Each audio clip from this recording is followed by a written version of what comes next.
Horas e 11 minutos, Repita. 8h11, nós iniciamos a edição desta quinta-feira repercutindo a situação do governo do estado em termos de contas, gente.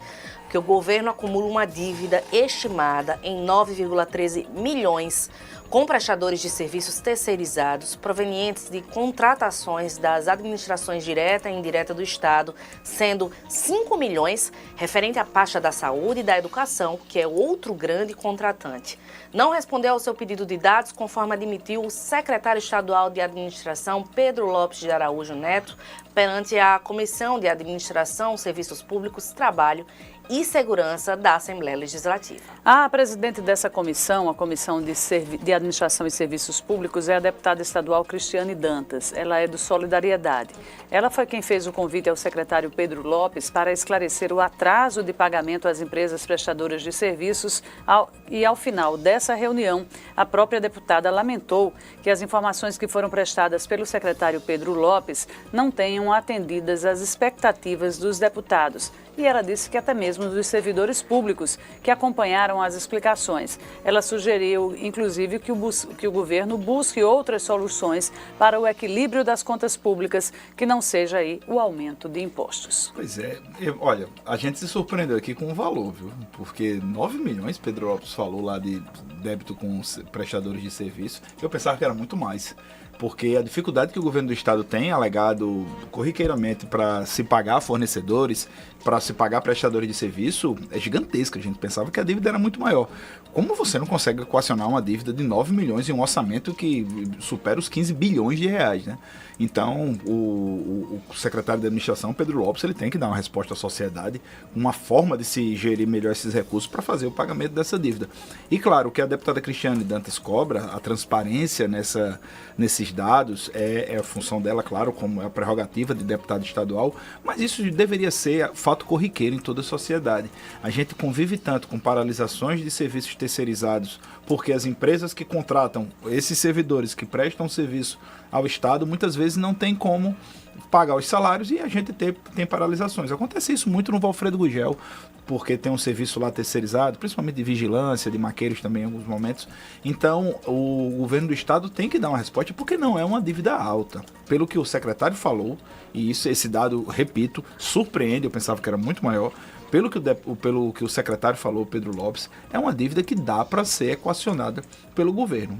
Basta um pouco de competência para solucionar esse caso. Júlio Pinheiro, o secretário deu essas explicações ontem nessa reunião da Comissão de Administração. Aliás, as comissões elas estão fazendo um trabalho... Muito bom trabalho. Muito bom trabalho na Assembleia, porque está dando oportunidade a esses esclarecimentos de forma mais oficial e, ao mesmo tempo, mais detalhada. Sim. É isso que a gente precisa. O próprio secretário disse que esse montante de 9 milhões de reais, que a gente está achando um montante realmente relativamente pequeno para o tamanho, né, do Estado, sim, é um recurso que o governo poderia, com um pequeno, a gente acha, até... É possível dizer que com um pequeno esforço se colocaria em dia, porque nós não estamos falando de um grande montante para as dívidas, para a Receita Estadual, mas ele disse que esse débito foi levantado até o dia 13 de maio em vários órgãos, como a Fundase, a Datanorte, a Polícia Civil, a CEPLAN, a Secretaria de Infraestrutura, os bombeiros, a ASECOM. Então, quer dizer, é um tamanho de uma dívida que atinge boa parte das repartições que usam e que tem serviços terceirizados. A gente está falando aí de uma terceirização. Inclusive que quem acompanhou toda essa audiência pública foi a representante do sindicato dos servidores da administração direta, a Janiele, né? Janiari Souto. Janiari, ela esteve por lá, ela acompanhou, ela teve a oportunidade também de fazer questionamentos ao secretário e a gente vê que é uma situação difícil, mas que o próprio governo do estado reconhece um montante, Júlio, 9 milhões de reais para serem pagos aí. A gente não está falando de prestador que não seja de serviços terceirizados, a gente está falando de contratação de pessoal, sim, entendeu? É mais voltado para a mão de obra terceirizada do governo. Existem outros prestadores, como as cooperativas, né? Médicas, fornecedores, mas no quesito prestador da mão de serviço terceirizado de mão de obra é um montante de 9 milhões de reais. E o que ele está falando aqui, Virginia, só para acrescentar um pouco, ele diz, ó, se fizermos uma comparação com o que foi pago e o que o Estado está devendo é bem menor.